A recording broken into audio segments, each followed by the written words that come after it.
This is the Pool Together Community Podcast. Pool Together is the world's #1 no-loss prize savings account, and you can visit pooltogether.com to deposit. You're listening to the Pool Together Community Podcast. I'm your host, Millie Yearly, aka Tim, aka Hot Mike, aka Web3 Messaging Extraordinaire. You know, hit me up in the DMs, BB. And I'm here with Shane from XMTP. Shane, thanks for joining the Pool Together community. Hey, it's great to be here. Awesome. So as we always start these podcasts off is with your personal journey through crypto. I think it's really good to hear people's stories of how they got involved. And it encourages people who are just getting involved right now with crypto to hear somebody else's story. So what's your story, Shane? Yeah, it all starts with a stroke of luck. It was 2011, and I was on the Cal train, which is a train that goes from San Francisco down to Palo Alto.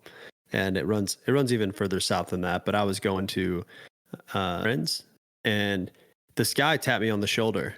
And there was an app called Path back in the day. It was a private social network. And he said, "Hey, is this you?" And it was a photo of me and my friend Jeffrey Morris, who actually now runs a venture firm called Chapter One. And I said, "Yeah, that is me." I was like, "That's me and Jeff last night." He goes, "I saw you, and I saw Jeff posted it. I went to grade school with Jeff. He's an old friend of mine. My name's Adam." And I was like, "Oh, it's great to meet you, man."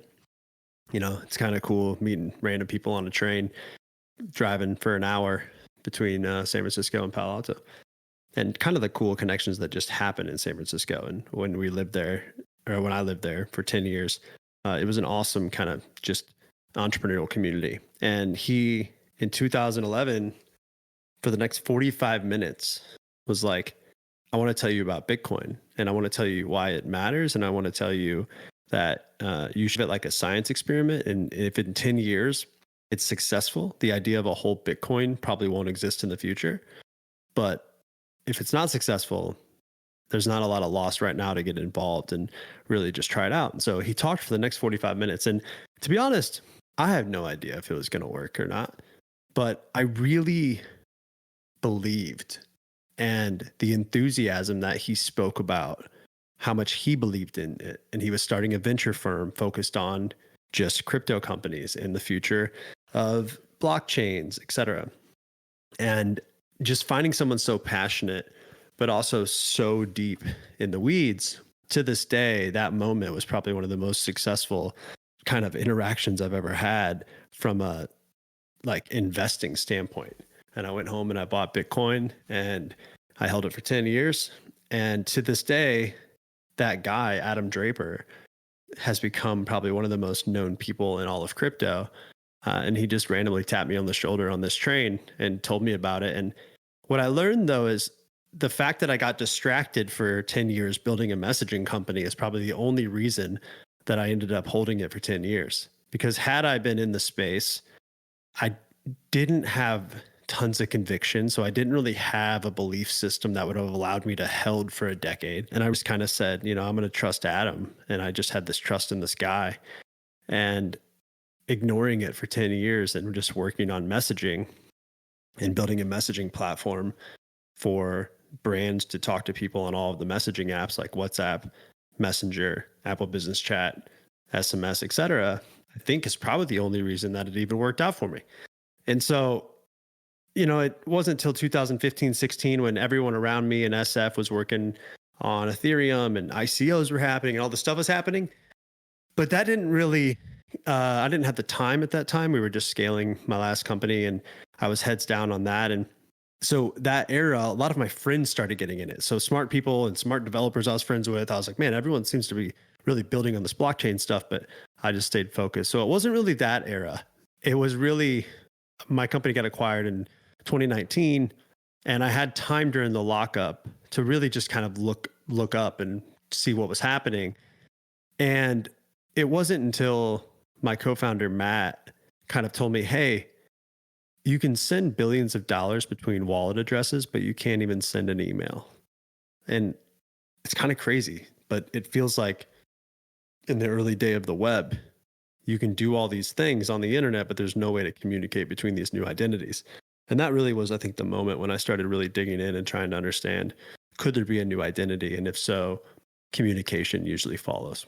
What a great story. And I really think this is the first person I've interviewed. I've done over 60 episodes of this podcast of somebody who's like, yeah, and I just held. And I just held it.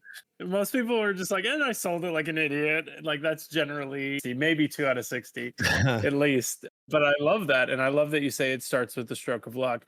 Yeah, you were going to say something? No, I was going to say, and it's not because I was smart, it's because I was not paying attention. That's right. I really think that you either have to ignore it or you have to believe with so much conviction. And I wasn't that at all, in something to be able to hold things that are exponential. And if you think about investing, the reason startup investments end up great for most people is because they're not liquid, so they can't sell it. Because holding on to something and not selling it when it's worth 100x, 500x is kind of stupid.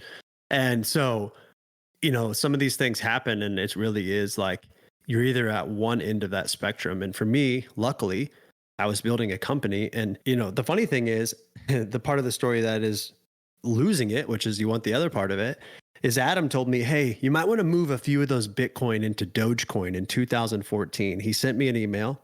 And I was joking on Twitter. You can go look at the tweets if you search Shane Mac Dogecoin, because I always tag it every couple of years just to remind myself of how funny it was. And Adam messaged me back, and I said, hey, my crypto banker who told me about Bitcoin, do you think I need some Dogecoin? And he wrote me back on Twitter and said, no, I think you're good. And a day later, he wrote me an email, and I still have the screenshot.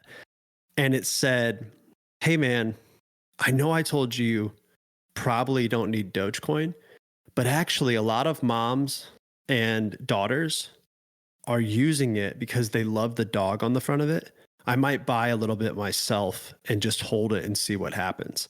And I bought 500,000 Dogecoin that day with 3 Bitcoin. And I used the exchange Cryptsy.com, which ended up being a total scam. And I lost those 3 Bitcoin that day. Now it goes to CryptSettlement.com because the guy basically just took all our Bitcoin and heisted us. But I thought I had 500,000 Dogecoin. And, if I had been dumb enough to hold that, then I actually would have done pretty well on that as well. But I ended up just losing 3 Bitcoin instead. Okay. Well, that makes me feel better. No, I want people to win. But then there's also the people that use it, right? That experiment with it. And then it's like you bought pizza with Bitcoin. And then you're like, why did I buy pizza with Bitcoin? Why did I pay for breakfast in 2019 with Ethereum? It's because you didn't believe in it. I mean, that's the point. It's like, it wouldn't have mattered what you did. This is when people are like, oh my gosh, if I would have bought it, I bought it for $44. If I would have bought 50 Bitcoin for $44, oh my God. I said, no, you would have sold it for 300. Because that's the logical thing to do. And the only reason I didn't was because I kind of believed Adam, and he literally told me, hey, if you think about this in a 10-year time frame, the idea of a whole Bitcoin won't exist in the future. And that was the line that I guess maybe gave me the belief to just ignore it and hold it. I was like, that's kind of crazy, but could you just, I guess if it just gets divided, there's only 21 million of them. Maybe the people are like, oh yeah, he's OG. He's got a whole bar, he's got the whole Bitcoin. That's crazy. And that didn't actually play out to be true for what it's worth. There mostly is still priced in a whole Bitcoin. And that is where it's at. Him and his dad obviously still truly believe in the future of Bitcoin. And I still hold them as well. And I really believe in it. And I did sell some in the last kind of bull market because it was irresponsible not to. But I do still hold a lot, and I still really believe long term in it. And I think those belief systems, though, kind of are weird on how they wired up into you. And I probably would have sold had I not had that interaction with Adam, and had he not gave me that single sentence that really stuck with me. Oh, see, so I think the dissonance here, at least in my mind, is I'm not thinking like a Bitcoiner. I'm thinking like an ETH maxi, like I want to use the stuff, right? I believe in it so much, but I think the reason I believe in it is because I can use it and do stuff. And the more cool things I can do with it, the more I'm really believing in it, So totally. My belief is in the utility and the widespread adoption of it, and to be widespread adopted, at least with the, in the ETH ecosystem, it's got to be used. You're going to make those transactions, BB. Whereas Bitcoin, no, it's like it's your gold storage. You're not walking around handing out gold bars to pay for breakfast or something. Totally. So that's interesting, the two different mindsets. But for me, it's like using it but then you feel bad like using it when everything is at an all-time high, and you're like, why did I use it? I should have just held it. But then you're like, because I believe in it and because we're supposed to use it. That's the whole point. Totally. So it's just interesting. It is. And I, honestly, I didn't know that at the time. And that's definitely why I hold and really believe in Ethereum today, is the utility of it, which is awesome. And I definitely just see them in two very different lights. And it's interesting, like one of our co-founders for Pull Together, Leighton, has a similar story in the fact that he had it was like a texting to give software development or software platform that also was acquired. And maybe not 2019, maybe 2018. I'm not sure of the timeline, but that's really cool kind of analog there or similarity. But then you get into this Web3 messaging, and of course, right? Wallets can do all these transactions, but why can't they message? So can you tell me like that origin story of just how, you started something, and just go into depth there? Because only recently I feel like, and I've been in the space since, like, I've dabbled since 2019. I've been full-time in 2021, November 2021. Just this past summer has been like a massive explosion of what Web3 messaging can do. And I know it's been the slow burn for a while, but maybe, Shane, you're at the forefront of it. So I would love to hear your timeline, your side of the story. For me, it came down to a single conversation that was kind of the light bulb moment. And I know messaging's been tried for a long time. And I think there's some things around specifically Web3 that make it uniquely challenging, and maybe why it hadn't worked in the past and hopefully why it is working now. And I think that comes down to having a public identity that everyone can know versus a private identity that works on different silos and different apps.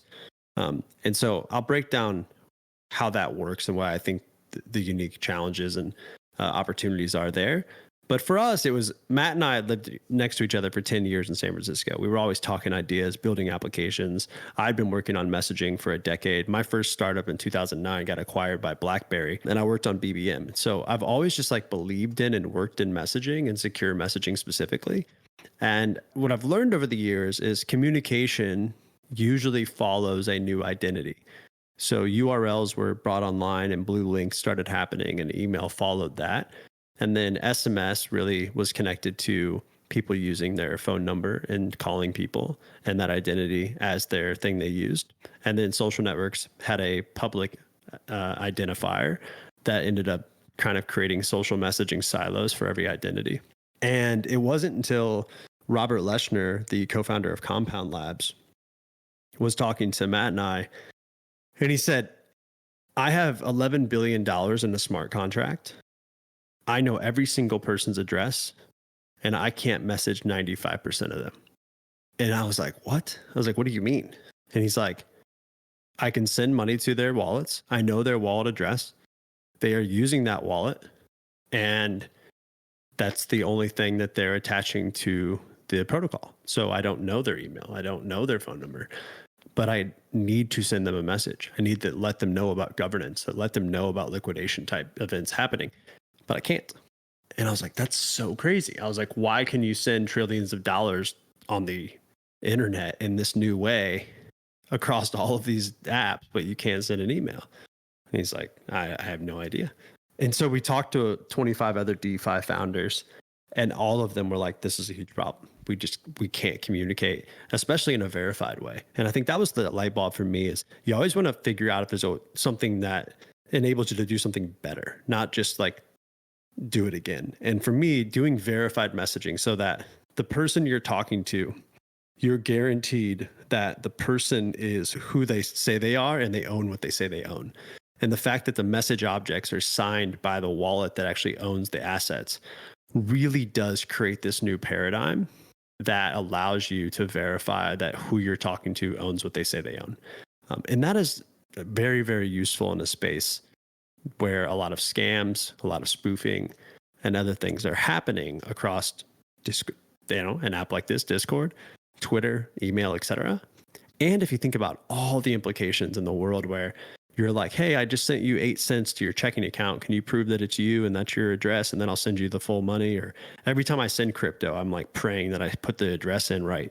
where now I can just have a conversation and then send the money, and both of those are guaranteed to be to the same address. That fundamentally shifts kind of the trust mechanism by which crypto works.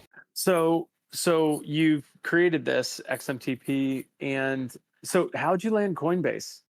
How'd that happen? I mean, for the listener, I was at ECC, and Coinbase for me is just like the ultimate, right? For Pull Together, if we could get more things about Pull Together and Coinbase, and just they're awesome. I have a little shield in my Twitter handle to, I don't know, support them, and they've launched Base. So there's all this Base, excitement and stuff. And so I roll up to ECC. I don't have a ticket to the conference, but I'm going to all the side events, and then I go to the Coinbase event, and everything is chat powered.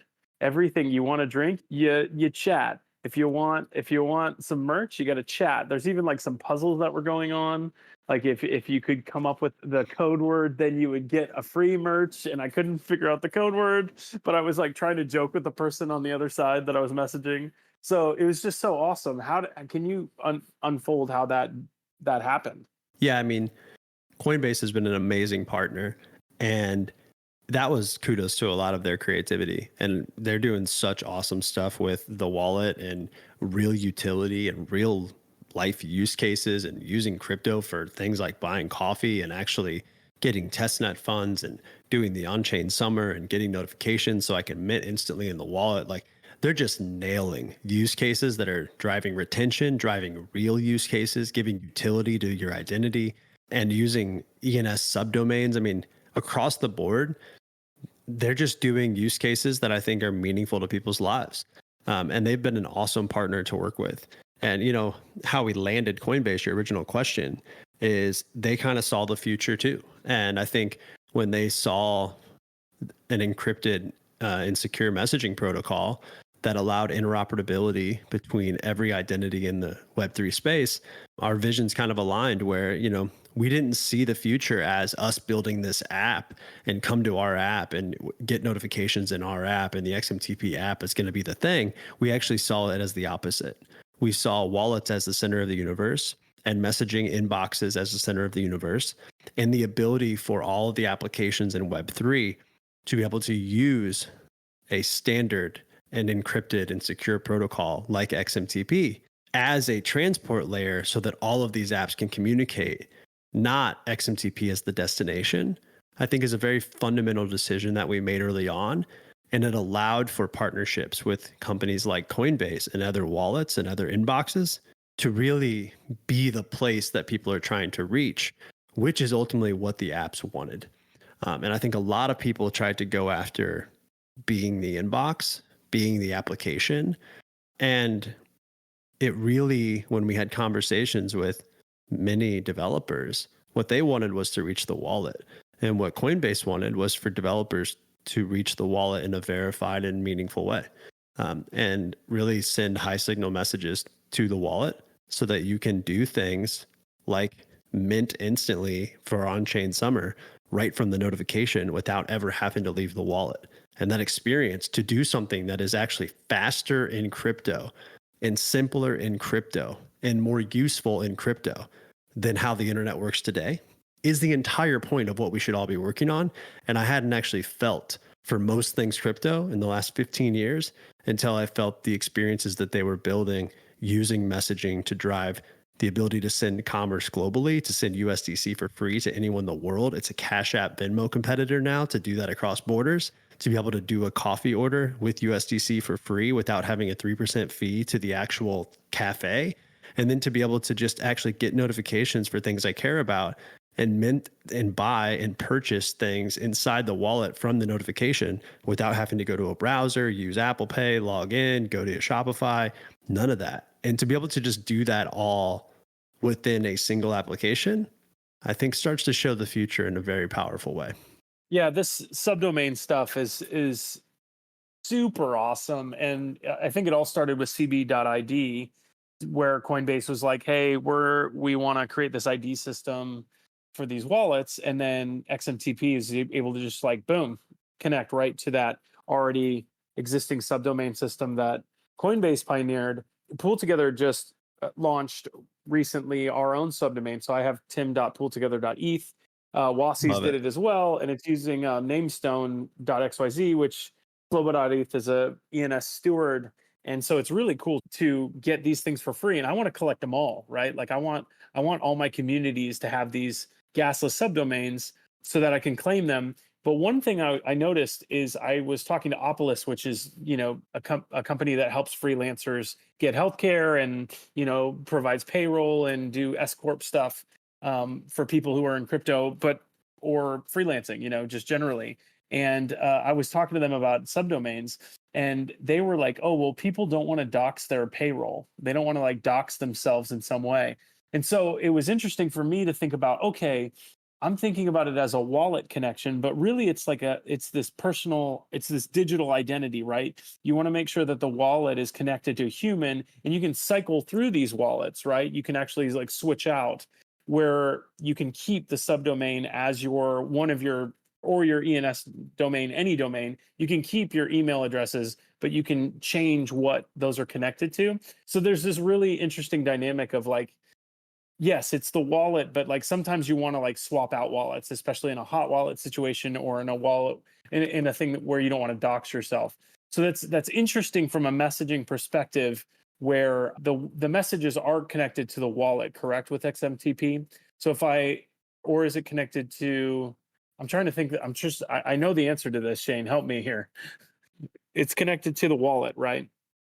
So if I switched wallets, I would have a different set of messaging, even though I might have the ENS set to different, like I might switch the ENS to a different wallet. No, it's not set to the wallet at all. Okay, it's set to the ENS then. Nope, it's not set to the identity. It's set to the wallet address, which is the private key. Yes. So Okay, if you it's set to the switch wallet. from Okay. Coinbase Wallet to MetaMask, Yes. then you would be able to take your messages with you in the future. If you switch from With the same, private key. with the same private key, the private key in the EOA address is what owns your communication. The wallet is just the view into your messages, just like you own your communication, like you own your assets. Right. Okay. And then there are sites like mailchain.com. There are these aggregators as well, correct? Like where you could like connect up on the user side, a couple different wallets, just so that you have one inbox. Yeah, I'm not too familiar with how MailChain's doing it. Okay. We would love them to support XMTP so that actually for all of the people that are using it as main messaging protocol in Web3, we would love for MailChain to support XMTP and their client so that you could communicate to all of the, in any address in Web3 that is supported on the XMTP network. I'm pretty sure we're the largest communication network in Web3, and we'd love to work with, applications that are doing aggregation like MailChain. Okay, yeah. So no, I appreciate this because it's helping me think through. I just get so excited as I'm using it and being able to communicate with people. The one thing that gets me really excited is Converse. And I know that Converse has this new broadcast feature.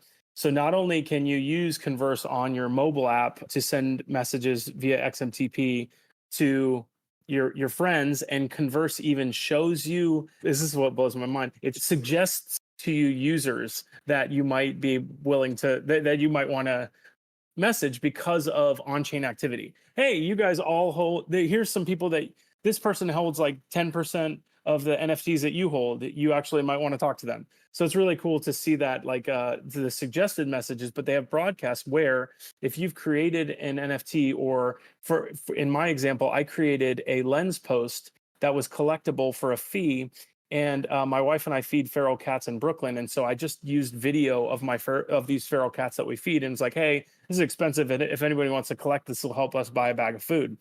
And so I got $30 from the collect on Lens, and then I was able to use Converse to message all those people that collected it a thank you note and gave them feedback on, like, I followed up with them, and it was a really cool usage of broadcast. But my fear is, or my question is I feel like brands are going to more and more get hip to this messaging with Web3, which means here comes the spam. So, Shane, how can we be able to harness this power of broadcasting, of being able to talk to each other across, people who collected things, people who have various community affinities, in a way that's not another place where I have to prevent the spam? Yeah, it's a really great question and something that we're working on deeply. And I think there's something here where we can do something that, because of the way Web3 works and by building a standard at the protocol level, we can actually change the relationship with consent and spam in the future. And I think it's two fundamental things.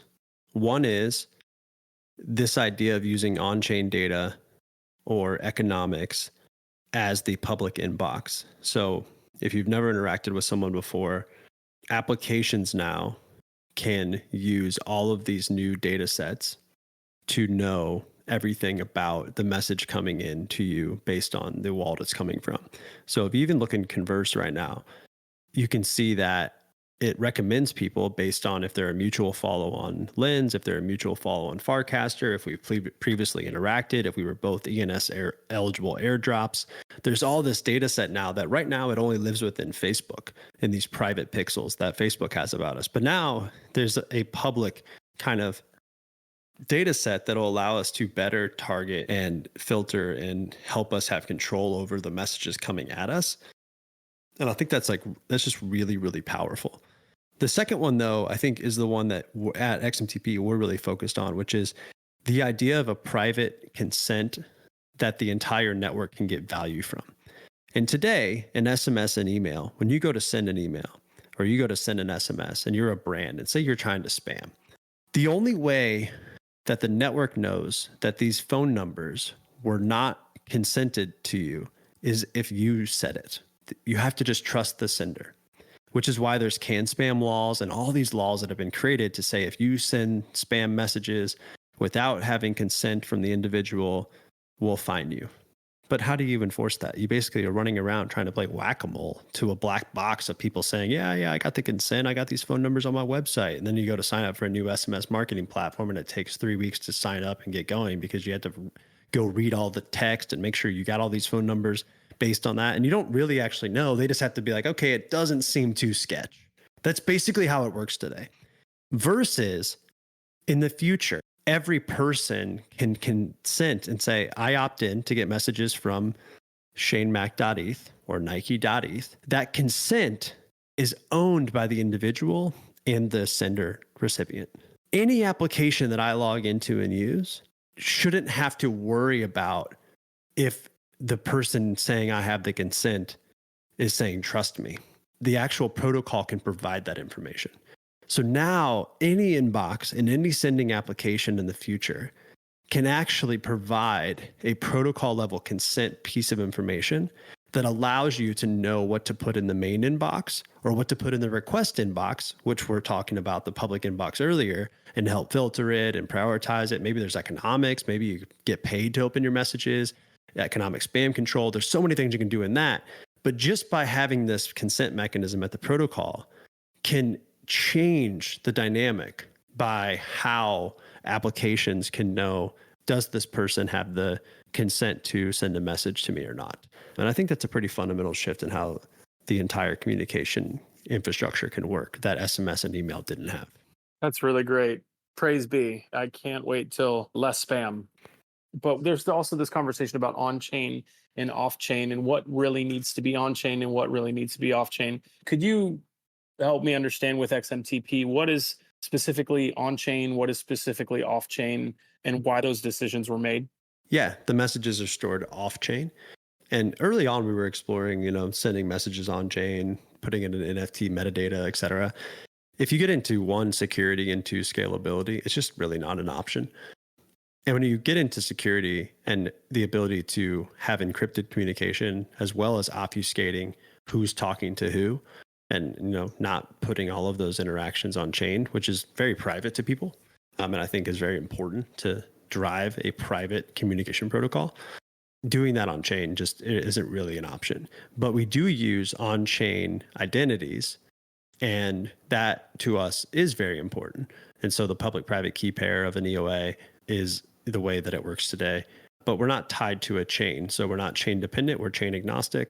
We're identity agnostic. And really, in the future, any identity should be able to securely communicate with any other identity And those messages should be encrypted and delivered in a decentralized node network, but it is an off-chain network, not an on-chain network. Yeah, that's I'm in this business development group, and I was trying to get everybody to do Web3 messaging instead of Telegram. And one of the defeaters was like, I don't want my stuff on chain. That's weird. And I was like, well, it's not on chain. But it's a common thing when you start using wallets to message each other, people can assume, wait, where's my data going? Where is this message viewable? So I'm hearing, just in my mind, I'm thinking about like message aggregation across multiple wallets as a thing of the future. This get paid for your attention kind of thing, like paid to read a newsletter, paid to look at that's an interesting dynamic. Also, like list building, I'm thinking as a marketer, the ability to get paid for being on a list for a marketer, even for that kind of owning your data and like allowing just the idea of consenting and even maybe being rewarded for that. Whereas right now in the Web 2 world, we don't get that at all. And then what else for the future? What's the future of Web3 messaging, Shane? I'm excited to hear what you have in store. Maybe leak a little off, it's fine. Whatever you want to do. It's pretty simple for us. We're focused on working with all of the major inboxes and all of the major wallets to become the largest and ubiquitous communication network of all of Web3. And we are really focused on that so that you can reach any wallet address and any identity using the XMTP network. Alongside that is continuing to publish the decentralization plan with economics of the network so that everyone can understand how this progresses and really have the trust in the future of the network and the stability and the scalability of it in a decentralized way so that we're all working on it together. And we see ourselves as stewards of the protocol, not owners of the protocol, and really looking to work with more and more developers to really build XMTP into a standard internet protocol, much like the largest standards of the past, TCP, IP, HTTP, SMS, SMTP, and we think XMTP can be just another global standard that's built to allow interoperable and secure communication between every messaging app in the world. So as we wrap up our time here, Shane, I'm wondering if you have anything else that you wanted to mention, talk about, plug. Maybe we didn't go a direction that my questions went and you would like to go there. Any other final closing thoughts? Yeah, just that Dapp-to-User communication is starting to really, really be successful. So if you're an application and you're a marketplace, or you're an NFT platform, or you're a DeFi platform, or you're a marketer, or you're trying to reach wallets, now you can. And that interaction of subscribing on a site, if you saw what Coinbase did for on-chain summer, you click subscribe every morning, you get a notification, you can click the notification, you can mint right within the wallet, and that entire end-to-end loop to be able to subscribe to things you care about, get meaningful updates from them, and take action right within the wallet is the entire loop that's going to drive all the retention and value for this space. And it's totally possible today. And there was a tweet last week from Snapshot. So the idea of actually hitting the alerts button on Snapshot, getting an alert inside Coinbase wallet, clicking on it, being able to vote on any DAO governance I want to vote on with any of the applications that are on there from ENS, et cetera, and never have to leave Coinbase wallet or go back to the web and log in with wallet, et cetera. That experience is totally possible today.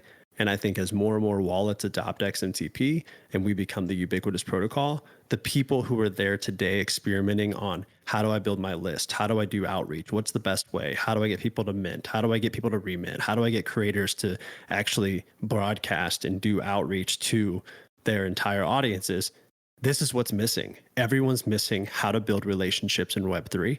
And it's actually possible. And it hasn't been possible even 6 months ago. But don't miss out on the opportunity to jump in and start doing it because it's just going to become more and more powerful. And it's already that powerful today. Okay, so I run BizDev for Pull Together, or for the software company that supports the Pull Together protocol. And I've found it's just so difficult to get pulled together in wallets, right? It's basically like a link in the Dapp browser, but portals.fi has been released, or it's basically Zaps from Zapper. And what it does is it actually brings the pool together protocol to the swap function. And when you're talking about this with messaging and notifications, and I saw the tweet about somebody who, you mentioned this earlier, is just you can message someone, check that you're actually sending them the money or sending them tokens, and then go and commit the action.